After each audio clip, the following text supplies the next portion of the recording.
Welcome to Season 8 of Purposeful Empathy, a show that is dedicated to amplifying the voices of people from around the globe who understand the world needs more empathy and are doing something about it. Today's episode is brought to you by Grand Huron International, an on-demand coaching provider for individuals and companies. Thanks so much for watching. Enjoy the show. So welcome to a new episode of Purposeful Empathy. Today I am joined by Joan Blades, who is the co-founder of livingroomconversations.org, an open source effort to build respectful connections across ideological, cultural, and party lines, while embracing our core shared values. She believes when we care about each other, we work to find ways to meet each other's needs. Joan is also co-founder of momsrising.org, a network of people united by the goal of building a more family-friendly America, and moveon.org, where millions mobilize for a better society. She is the author of The Custom Fit Workplace and The Motherhood Manifesto. A mediator by training and inclination, she is a true believer in the power of our citizens and need for respectful discourse while embracing our core shared values. Thank you so much for joining. Welcome to the show, Joan. Thank you so much for having me. I think I discovered your work when I was writing a chapter about what I called communities of empathic practice. So the idea of which groups of people are trying to elevate our collective empathic consciousness and our collective empathic action. And I just fell in love with the concept. So can you just start by sharing what is a living room conversation and how does it work? Living room conversation is super simple. It's typically 4 to 6 people. And we have conversation guides, over 150 of them, on specific topics. They start with everyone going through a set of agreements about how they're going to have the conversation. And it's basically what you learned in kindergarten. It's be respectful, be curious, take turns, own your part of the conversation. People are good at this. They know how to do it. And then they have 3 rounds. The first round is basically an opportunity to get a sense of who you're sitting with and ask people a little bit about reveal some of their deeper values. It's like, what would your best friend say about who you are? Or what's your mission in life? But then the next set of conversations are about whatever topic you've decided to talk about. And this is all very transparent. Everyone can look at the guide ahead of time. And it's what's your personal relationship with this particular issue? And right now, abortion's a huge thing that we're talking about in the US, and our abortion guide is not about the political talking points. It's about your relationship with that issue, how it's touched your life. And then the close is just a opportunity to reflect and any next steps. It's that simple, but it's also remarkably powerful. And so you do it online and you do it in person. Is that what I understand? Yes. Online is something we started doing probably 5 years ago when video became good enough. And we had some research done in partnership with Fetzer 2019, 2020, 18-month research project. And what we discovered was both our in-person and our video conversations had both the short-term and longer-term impacts we were looking for, which, are about, actually, they're about empathy. They're about building listening skills. They're about connection, right?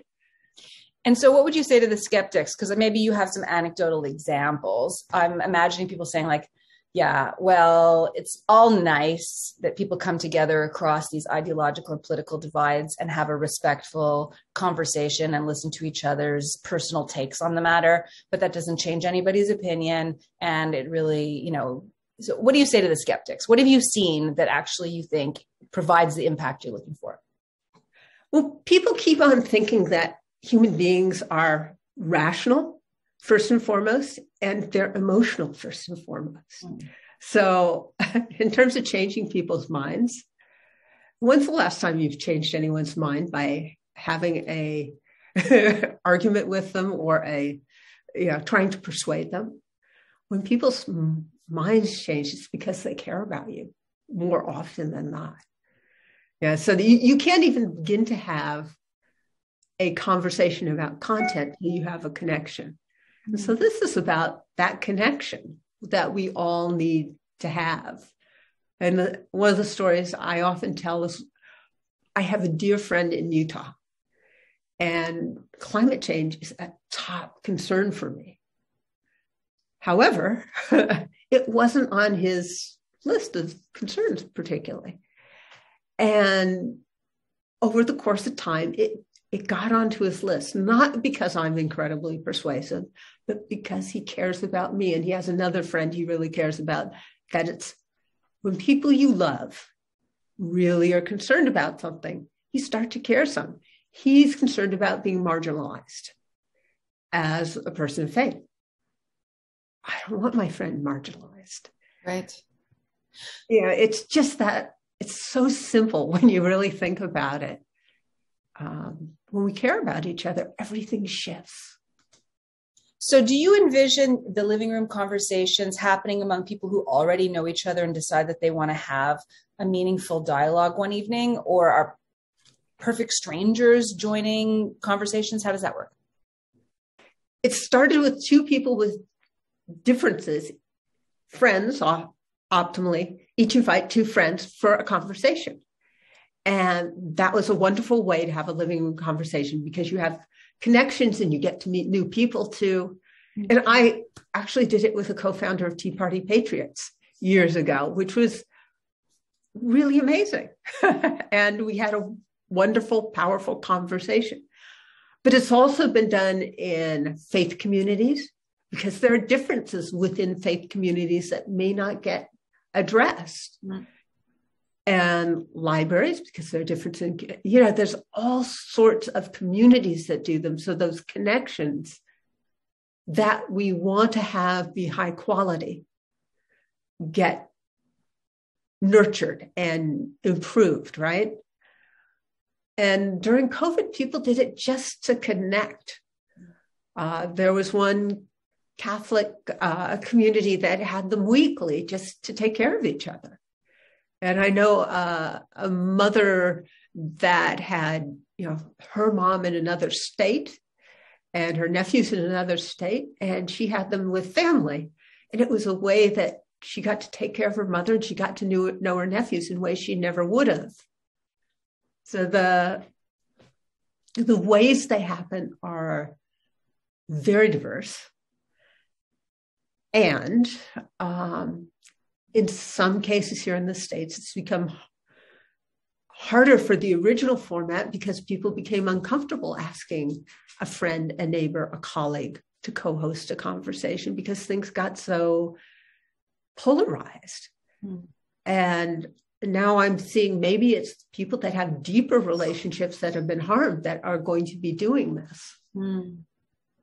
So we're learning all the time. This is an open source project where we're learning from people doing it, and it's a virtuous cycle in the best of possible worlds. Well, the in the description below is the link to livingroomconversations.org. And I went on to look at the list of topics. When you say 150 topics, I mean, it's so broad. There's so many interesting, fascinating. They don't have to be the most divisive and polarizing topics to choose from. And I love the guides that go with it. And I think that's where the real power is, that there's an intentionality for how the conversation should unfold to actually optimize for the kind of conversation you want to have, right? So it's not a free for all. Let's come in and let's, go to town and challenge each other. It's really meant to create sort of a collective intelligence outside of the individual speakers on a topic. And we're meant to really come out caring and knowing each other on a deeper level, right? Yes, exactly. You have said it perfectly. All right. Well, I look forward to drawing it, actually. So I'm curious to know, even though I probably can intuit what the answer might be. I mean, you've been an activist and a social entrepreneur for your whole life based on all of the previous work you've done. What was that moment where you felt like you needed to do something for living room conversations? Like, is there a story behind that? Or like, tell me a little bit about your own self and your own journey. Okay. I was born in Berkeley, California. That's where I grew up. I went other places in my 20s. I came back to Berkeley. I live in a very progressive world. And I was truly curious, what's going on? The conservatives don't care about climate change. This is a shared concern, right? And so way back in 2004, I started working with a group called Reuniting America to have some great conversations with people on the right. And at that time, I was, in leadership at Move On. And it was really productive and enlightening for me because I want to understand what the obstacles are. Mm. By 2008, it was harder to have a good conversation about climate change with someone on the right. And that struck me as a bad direction. Mm-hmm. And a lot of people don't remember when Move On started. It was back in the Clinton impeachment scandal. And at that time, I was saying, oh, this is crazy and polarized. And we wrote a one-sentence petition, which we shared with our friends, my husband and I did, saying, censure the president and move on to pressing issues facing the nation. Move on. And we sent it to under 100 of our friends and family in 98. And it just grew by 100,000 people in a week, which it was unique for that time. The internet wasn't what it was. Yeah. You went viral, pre-viral. And we had a tiger by the tail. And so I've been learning about political organizing since that time.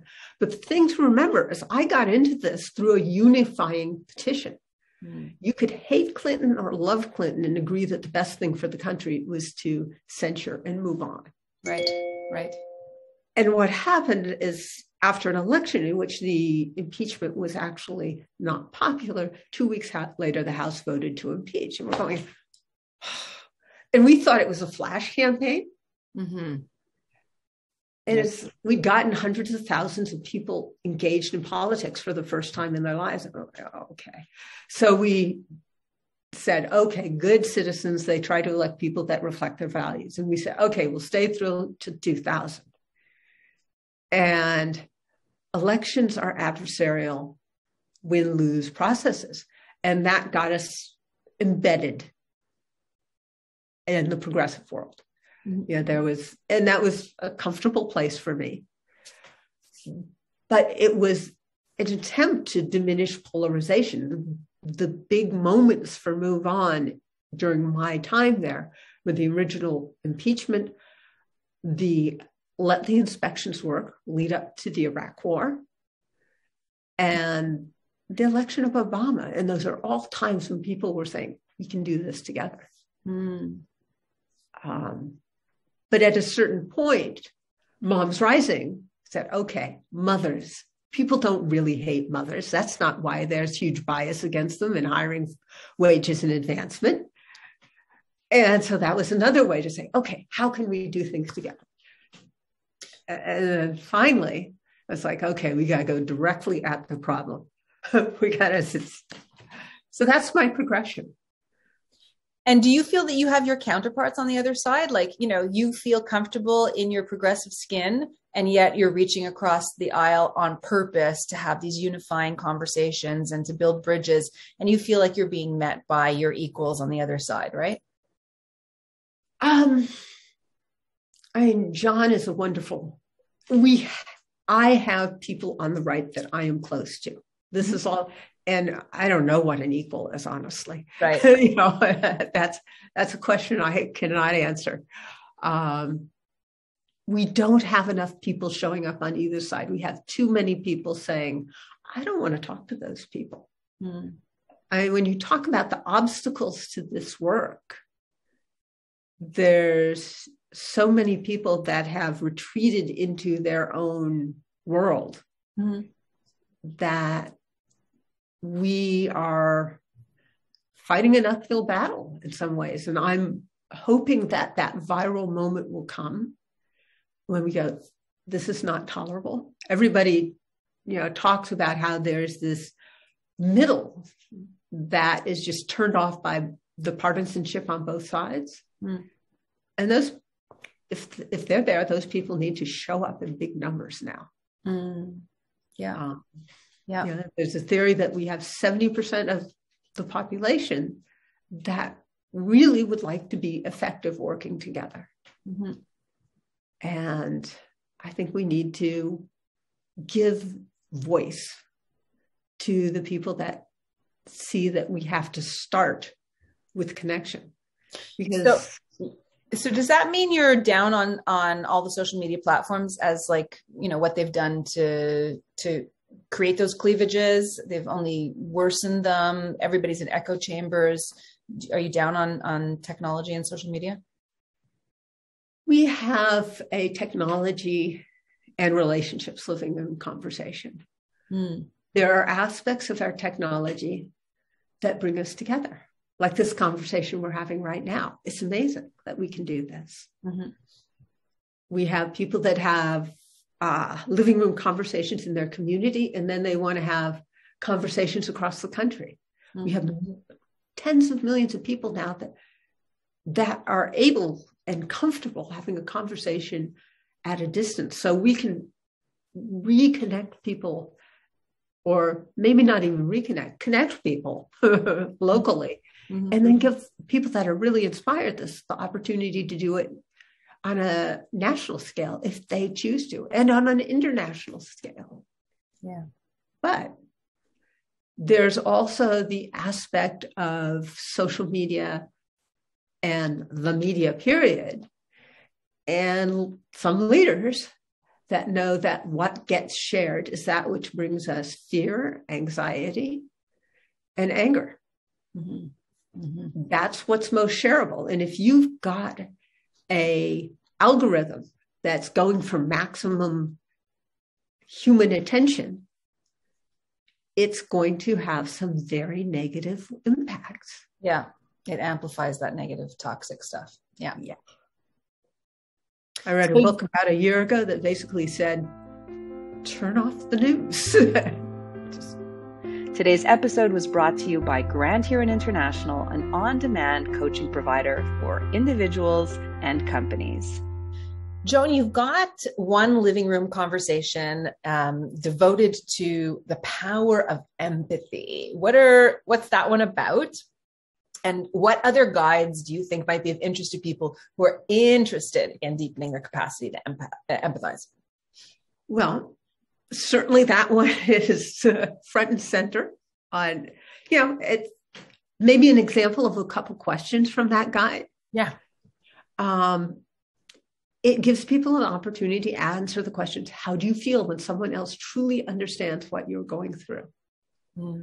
Or how have you been able to tell that someone understands what you have experienced or felt? What helps you understand what someone else is experiencing or feeling? What gets in your way? How do you stay fully present and attentive when deeply listening to someone? In what ways has empathy for another person prompted you to take action? Explain. Now, think of those questions being answered by a group of people that you love or that you've never met before, that are diverse. Diversity doesn't have to be just political. You've got age, you've got gender, you've got culture. There's so many different ways that we are diverse. The fascinating thing about these conversations is I always learn something about myself in them. I learn about others, but, I had the forgiveness conversation years ago. And I was just kind of stunned to think, I've lived for decades and decades, and yet I've never thought about forgiveness in these more detailed ways. Good questions are, very evocative of thoughts that, are there, but we haven't ever articulated. And it just deepening our understanding of ourselves as well as others and making connections it's rich. Yeah, I mean, for about 14 or 15 years in a row now, I've had what I call Ode to Soup, which is, a potluck where a few people bring soups and we have soup tastings. So they were like, anywhere from 15 to 30 women in my living room, and we all sit in a circle and share stories, and we pull out our tissues and all kind of stuff. And I'm sensing that, on one hand, living room conversations is really about finding bridge building. But on another level, I think it could also be attractive to people who just want to feel connected to others, because, there's a sense of humanity wants to feel a sense of belonging. And, whether it's technology or whether it's the social distancing and social isolation that COVID's brought about, I think we're all yearning for these deep conversations. And I think, I hear in the background Brené Brown's work on vulnerability, that if I show up as a vulnerable person, I give you permission to show up as a vulnerable person. And then when we discard all our social masks and kind of just talk about what we're really feeling underneath the posturing, that we really can feel each other and empathize at a whole new level. Yes. So I just want to ask you, in your life, because, you've been an activist, you've been making stuff happen, but this is a slightly different modality for you, right? Like living room conversations is a totally different beast than some of the other work that you've done. So how has this work changed you and your personal relationships and your relationship to listening and all of that? How has it impacted you? In so many ways. I mean, it's made my life richer, more complex, more confusing. I care so deeply about people that, are so wrong. It's the way I might have once thought about it. And it makes me very much less, I know what's what. And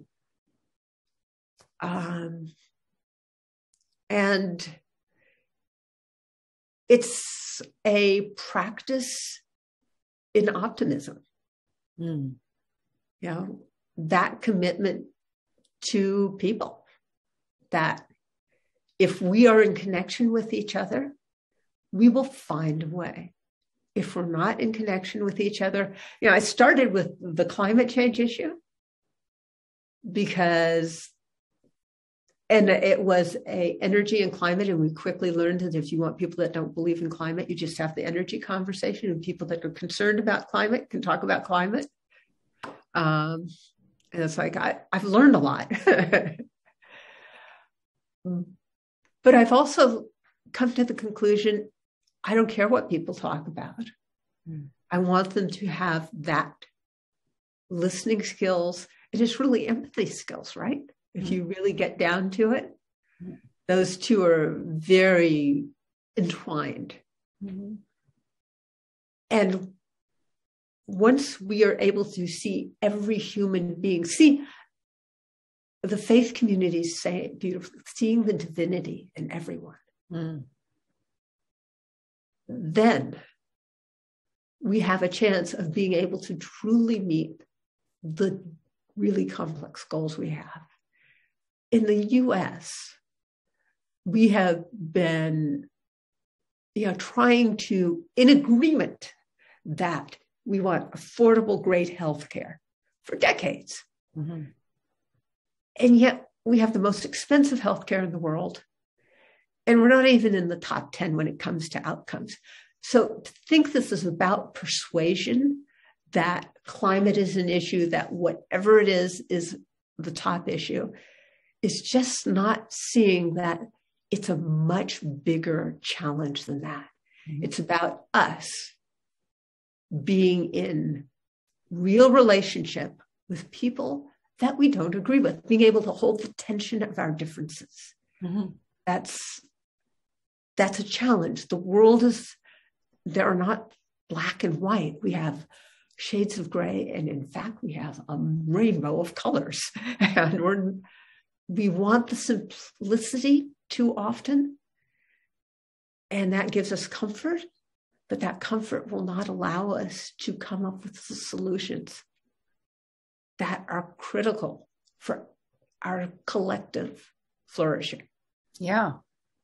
And I know that some sort of political science research looks at what are the fundamental values that underpin the sort of like the right and underpin the left. And I don't actually remember what they are, although I imagine freedom would be one that is important to the right.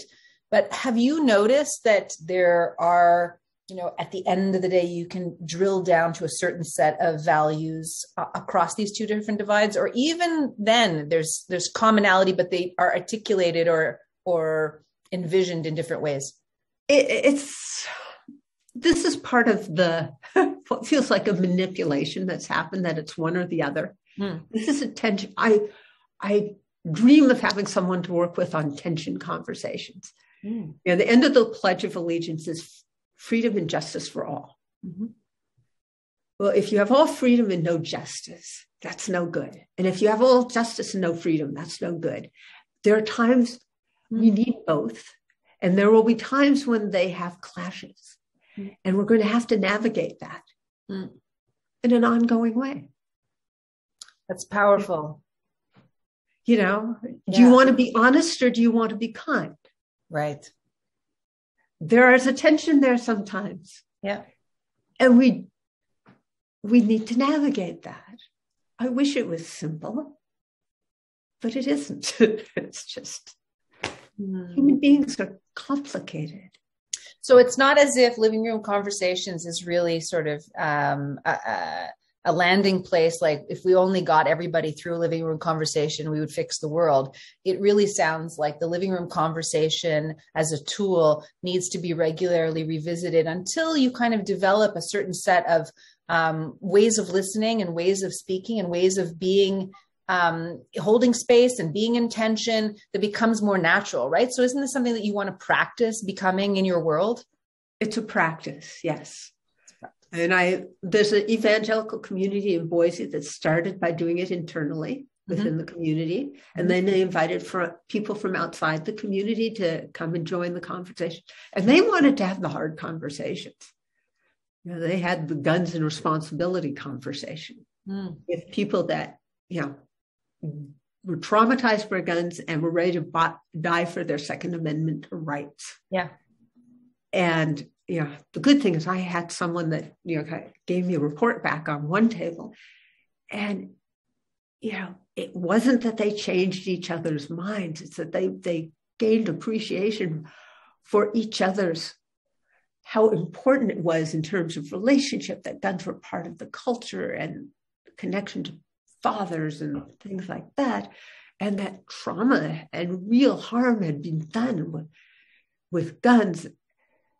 And you appreciate that, and you haven't made the world simpler, but you've made it more real.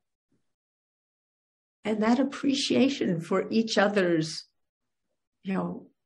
space in the world is just critical for us to be able to proceed in a way that we take care of each other, because that's ultimately what we want to and need to do.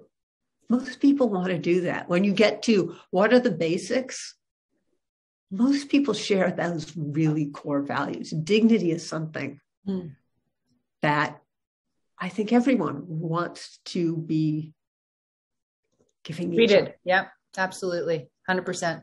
So you've called up two little questions before I get to the final question of the interview.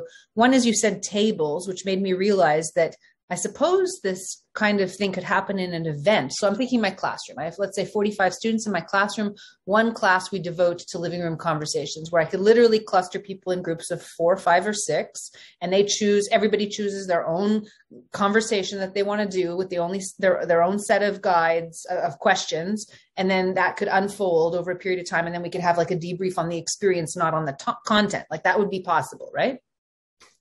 It would be possible. It's typically not done that way. You choose one conversation. Okay. Everyone has the same conversation. Okay. And I always think about which you don't want a conversation that is about a polarized topic unless you're intentional about having diversity in that specific. For example, the conversation about technology and relationships or empathy. Any group can have that. Right. Or trust. These are fine. But if you have one of the highly polarized conversations, you don't want someone to feel like I'm the only person like this in this conversation and everyone else is a group. That's a good point. Do you use living room conversations as a fundraiser event? Because I'm thinking that there might be groups that could use that as the mechanism by which they could raise funds. Do you know if that's happening? I don't. And we need more funds. So we should put But I'm even thinking like other organizations, you know, they have their casino night or whatever, or murder mystery night. They should have a living room conversation night and raise funds. Maybe I'll do that. Okay. The second question I want to ask you about, you mentioned the word trauma. I'm traumatized a couple of times there. And some of my newer reading is really about the degree to which we are living through collective trauma and how, you know, deep-seated trauma is in living in our bodies. Do you also think the living room conversation is a way of healing? Yes. We have conversations that are paired with books sometimes or documentaries. Anita Sanchez wrote a book, The Four Sacred Gifts, and Indigenous Wisdom for Modern Times. Forgiveness is the first of those conversations. Hope, healing, unity. To me, that is part of that, right? Yeah. And, you know, belonging and mental health are key focuses for us this year. Because so many people have felt, you know, kind of disconnected by COVID. And it's been a challenging time. We're constantly learning from our users, and it's a different kind of conversation that we're having with our users that allows us to learn, and they are us, really, right? Right. I may be a co-founder, but really Living Room Conversations is all the users of this practice. So what's the little workaround for privacy? I'm just curious, as people show up for these conversations, they're sharing things that could be intimate or at least personal. What happens at the beginning of the conversation to establish norms around privacy and that sort of thing? The conversation agreements are the primary starter. And we haven't I think in the mental health, we talk a little bit about privacy, but it's not a core part of our positioning. People they're private in that you're there, and by choice. Some people do want that, and it's open source. You're able to say, and we don't talk about this. Right. But in general, there's a pretty high level of trust going in and coming through. Yeah. I think there are different conversations where that's more of an issue or less of an issue. Got it. Last question, Joan. I love asking my guests at the end of our conversations if they would be willing to share a story from their own life about a time when you were on the receiving end of empathy from someone and what that meant for you.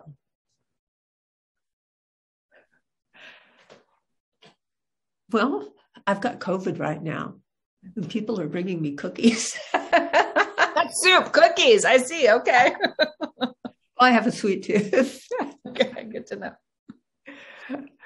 You know, I get small things arriving here and there is a very sweet thing. And many of them have, had it already or been isolated. Being isolated is not my favorite thing. So you see, you're keeping me company here.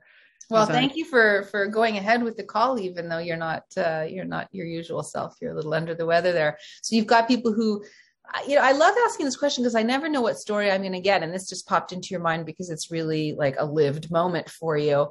I find it such an encouraging question because people can think of things right away, and people's small acts of kindness or empathy from even many years ago still matter. So I always feel it's useful to end the conversation with this kind of question because it's a reminder as we get off or as I get off a call, where can I practice a little empathy for the remainder of my day, and look how accessible it is and how good it does, like if we spread it around a little bit more. Yes. No, I'm very appreciative of the small things that arrive, and just the, maybe a beautiful picture in an email or a text, right? Mm-hmm. Just right now, friends that know are going, okay, here, taking care of me a little bit, which is very sweet. Which is what you deserve, Joan. So with that, I hope you feel better soon. Thank you for making the time to have this conversation. I look forward to diving into living room conversations, maybe bringing it to my classrooms. I hope everyone will check out the link. Consider hosting a living room conversation in your living room, across your dining room table, in a park somewhere. Thank you so much for watching and listening. We'll see you next week at Purposeful Empathy. Thank you so much. What if you had access to your own council of coaches to help you break free of your thinking clutter, make that important decision, and liberate you from whatever is holding you back? At Grand Huron International, you get to choose the coach of your choice anytime from anywhere. Visit grandhuroninternational.ca and harness the power of on-demand coaching today.